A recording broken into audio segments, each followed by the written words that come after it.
개인적으로 제가 가장 좋아하는 분야가 문학하고 예술인데 예술의 중요성 또는 예술의 역할을 가장 잘 표현한 책인 것 같아요. 네. 워낙 유명한 저자이시니까 터키 저자이시고 노벨 문학상 타시고 한국에도 아마 찾아오셨던 걸로 기억을 합니다. 내 이름은 빨강은 되게 흥미로운 이야기예요. 인간이 그림을 그려야 될까라는 질문을 합니다. 왜냐? 세상이 아름답지 않거든요. 세상이 추한데 이 아름다움 그림으로 표현하는 거는 이건 적절하지 않다라는 거, 비도덕적이라는 거. 그리고 여기서 중간에 이제 여러 스토리가 있는데 옛날 이야기만 제가 해드리겠습니다. 여러분들 아시다시피 기원 후 10세기, 11세기 정도에는 기독교 유럽보다 이슬람 중동이 훨씬 더 발달을 했었을 때입니다. 여러분들이 아셔야 되는 게 초기 이슬람은 지금하고 많이 다릅니다. 지금은 그냥 이슬람 하면 우리가 뭐 테러를 생각하는데 그 당시에는 가장 계몽주의적인 종교였었고 포용적인 종교였었어요. 그게 우리가 알고 있는 아라비안 나이트 같은 이야기가 다 그때 만들어진 거잖아요. 그래서 바그다드에는 엄청난 도서관이 있었고 그 도서관에서는 다양한 종교의 학자들이 모여서 호로를 항상 했었대요. 책도 수십만 권 있고. 그런데 아마 13세기, 14세기였죠. 몽골 군대가 쳐들어왔죠. 그리고 몽골 군대가 뭐 잔인했다라는 건 다 아시잖아요. 특히 몽골 군대들은 들어와서 성 밖에서 항복해. 항복하면 봐줘요. 버티면 그냥 대학살을 합니다. 이 바그다드의 이슬람 왕족은 아바시드 왕족이죠. 이분들은 그 당시에 가장 막강했거든. 항복할 이유가 없는 거예요. 자기네들이 군사도 더 많고 이긴다고 생각했으니까 전쟁을 했는데 결국 졌죠. 그리고 바그다드가 함락을 당하는데 인류 역사상 가장 잔인한 함락이었다라고 지금 얘기를 합니다. 다 죽였거든요. 들어와서 몇십만 명을. 이 이야기는 거기서 시작합니다. 화가가 있어요. 바그다드에서 평범한 삶을 살고 있었는데 갑자기 몽골 군대가 들어오는 거. 난리가 나잖아요. 도시에서. 이분은 어떻게 탑 위로 도망을 갑니다. 그래서 본인은 살아남아. 근데 그 탑 위에서 모든 게 다 보이는 거예요. 밑에. 본인 옆집 친구가 지금 죽고 있어. 가족이 지금 거기서 죽고 있어. 엄마가 죽고 있어. 근데 이걸 이 사람 다 봐야 되는 거야. 소리도 다 듣고. 그러니까 이분이 자기가 근데 할 수 있는 게 아무것도 없는 거야. 자기도 내려가면 죽으니까. 그렇죠. 자기는 거기서 볼 수뿐이 없는 거예요. 그 잔인한 상황을. 그래서 안 보려고 노력을 합니다. 그래서 처음에는 이제 신한테 기도를 해요. 몽골군들 사라지게 해달라. 안 사라지죠, 당연히. 그래서 그 다음에는 그러면은 적어도 내 가족들하고 친구들이 어떻게 해서 그냥 빨리 죽게 해달라. 그것도 안 됩니다. 정말 잔인하게 다 죽어가요. 그래서 그 다음에 이 사람이 그걸 며칠 동안 그걸 보고 있는 거예요. 혼자 숨어서. 이 사람이 안 보려고 구석에 가서 눈을 가리고 있어요. 그런데 안 볼 수가 없는 거예요. 자기 아이들도 있는데 거기에. 그러니까 안 보려고 막 눈을 감고 있다가 또 기어가서 엉엉 울면서 눈을 요렇게 하고 또 봐. 그럼 그 잔인한 장면이 아직도 안 끝난 거예요. 몽골군들이 아마 일주일 동안인가를 함락을 했거든요. 그리고 어느 정도 심하냐면 그 바그다드가 티그리스 강을 지나가는데 티그리스 강물이 새빨개졌대요. 그 다음에 시커매졌대요. 왜냐? 책을 다 거기다 던졌거든. 잉크 때문에. 근데 이분은 그걸 계속 볼 수뿐이 없는 거예요. 그리고 자기한테 눈이 있기 때문에 눈이 있어서 이 잔인한 현실을 볼 수뿐이 없다라는 거기에 대한 자괴감이 생겨서 그 다음에 바늘을 꺼내서 자기 눈을 찌릅니다. 안 보려고. 그리고 그 다음부터는 이분이 결정한 게 화가들을 다 죽이겠다. 이렇게 잔인한 세상인데 니네들 무슨 아름다운 그림 그리고 있냐. 그거 자체가 정말 내 가족들, 내 친구들을 지금 모욕하는 행위다. 그래서 그림을 그린다는 거 행위 자체가 왜냐하면 세상이 너무 잔인하기 때문에 그거를 그리고 뭐 사랑하는 연인들 손잡고 다니고 그리는 것 자체가 이거는 오만이고 죽은 사람들에 대한 모욕이라는 거예요. 그래서 그 다음부터 이 사람이 살인자가 돼서 암살을 하기 시작하고 그 미스테리를 푸는 책이에요. 이게 사실은. 그런데 여러분들이 아마 내 이름을 빨강을 읽으시면 우리는 경험하지 못한 또 하나의 세계. 어떻게 보면 우리는 항상 한국, 중국은 잘 알고 또 언론이나 미디어를 통해서 미국도 잘 알고 유럽도 많이들 여행 가시고 또 우리가 읽는 많은 책들이 유럽에서 온 거기 때문에 유럽 문명까지는 이해를 하는데 한국하고 유럽 사이에 큰 문명이 두 개가 더 있잖아요. 우선 인도가 있고 중동이 있습니다. 그래서 중동과 인도는 우리는 거의 몰라요. 사실은 학교에서 잘 가르쳐주지도 않고 제가 사실 최근엔 저도 그걸 느껴서 일부러 유럽보다는 중동하고 인도 여행을 좀 많이 다닙니다. 갈 때마다 많은 걸 배워요. 그리고 와, 이 스토리를 내가 평생 모르고 살았다고? 그리고 그런 새로운 걸 발견하는 새로운 문화를 발견하는 건 너무 즐겁잖아요. 네, 저도 언젠가 인도 출장을 갔다가 깜짝 놀랐어요. 내가 알고 있던 인도랑 완전히 다른 나라인 거예요. 그리고 참고로 인도는 힘들긴 합니다. 힘들어요. 그럼요. 매우 힘듭니다. 몹시 힘듭니다. 몹시 힘들지만 그리고 힘든 게 상상 이상입니다. 그래도 그거를 감수하시면 완전히 새로운 세상이 열려요. 이거는 마치 우리가 집에서 옷 정리를 하다가 오랫동안 입고 살았던 옷을 발견했는데 그 주머니 안에 몇십만 원이 있는 거예요.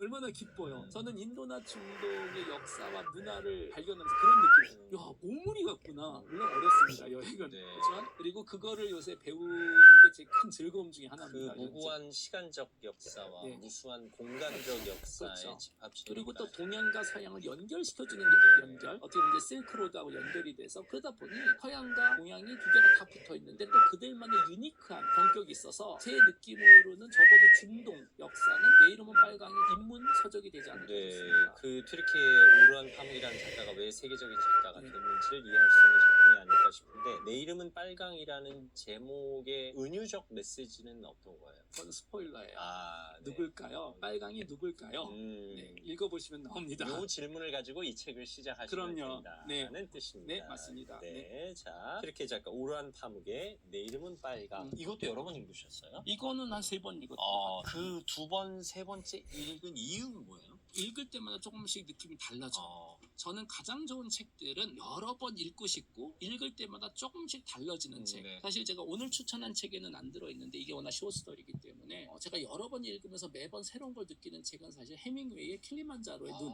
워낙 또 유명한 책이잖아요. 네. 이게 단편이잖아요. 아주 짧은. 킬리만자로가 아프리카에서 가장 높은 산이죠. 유일하게 아프리카에서 항상 눈으로 덮여있는 산이에요. 그러니까 아프리카 같은 더운 나라에선 신비적인 산이죠. 책 내용에서 보면 단편 소설이 이제 킬리만자로를 등산하는 거예요. 힘들거든요. 네, 저는 네. 개인적으로 등산 같은 거 너무 싫어해서 등산하는 사람 이해를 할 수가 없어요. 왜 하는지. 갔다가 어차피 또 내려올 건데 고생해서 올라가요. 올라갔더니 이제 눈이 덮여 있잖아요. 거기에 레오파드 한 마리가 얼어 죽어 있는 거야. 그래서 이 책의 질문이 뭐냐면 이 레오파드는 왜 여기까지 올라왔을까? 왜 여기서 얼어 죽었을까? 그럼 밑에서 친구들하고 재밌게 살았으면 되잖아요. 사냥도 좀 하고. 위에 아무것도 없거든요. 위에 레오파드한테 도움이 되는 게 하나도 없는데도 굳이 고생해서 올라왔고 결국은 거기서 얼어 죽어서 죽었죠. 이 책은 여러분들이 여러 번 읽으면 좋은 게, 저는 또 이걸 처음에 고등학생 때 읽었는데 학교에서 읽은 책들은 기억이 안 좋잖아요. 왜냐면 숙제가 그거였었거든요. 그래서 레오파드는 뭘 찾으러 올라왔나? 애들 날렸어. 제정신이 아니었다. 막 이제 그런 거 답쓰고 그때는 몰랐는데, 그리고 읽고 그냥 구석에다 뒀는데 10년 정도 지나고 나서 20대에 읽었는데 레오파드가 뭘 찾으러 갔는지 알겠더라고. 그리고 30대에 읽었을 때는 답이 또 달라지고. 그래서 아무것도 없는 데를 기꺼이 올라가는 그 이유, 이게 인생을 이유한 거죠, 당연히. 그리고 결국 죽을 건데 거기서. 이게 10년에 한 번씩 읽으면 좋은 책이라고 얘기를 합니다. 10대, 20대, 30대, 40대, 50대씩 읽을 때마다 레오파드가 다른 존재가 된다라는 거예요.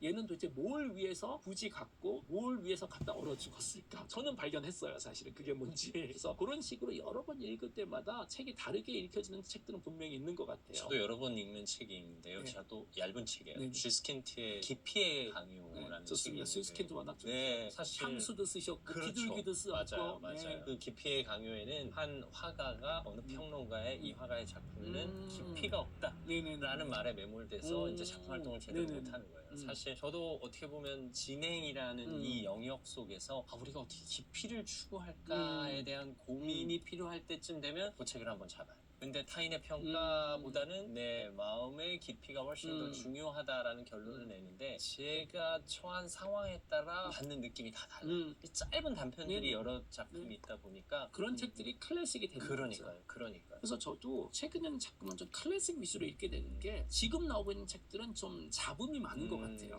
그게 뭐냐면 얘네들이 클래식이 될 수도 있지만 제가 좀 몇 년 기다리면 걸쳐질 거잖아요, 어차피. 근데 클래식이라는 거는 수백 년 전 나왔던 책이 여전히 살아있었다라는 건 뭔가가 있으니까 살아남은 거잖아요. 특히 인쇄 기술이 등장하기 전에 나왔던 책들, 그게 뭐 호메로스의 수고, 이건 책을 카피하는데 죽을 고생을 하고 하는 거잖아요. 누가 받아 쓴 거잖아요. 그 정도로 가치가 있으니까 남았기 때문에 약간 좀 안전빵인 것 같아요. 그게 제가 최근에 얼마 전에 그런 걸 한번 했어요. 나이를 먹다 보니 내가 죽을 때까지 책을 몇 권 읽을 수 있을까.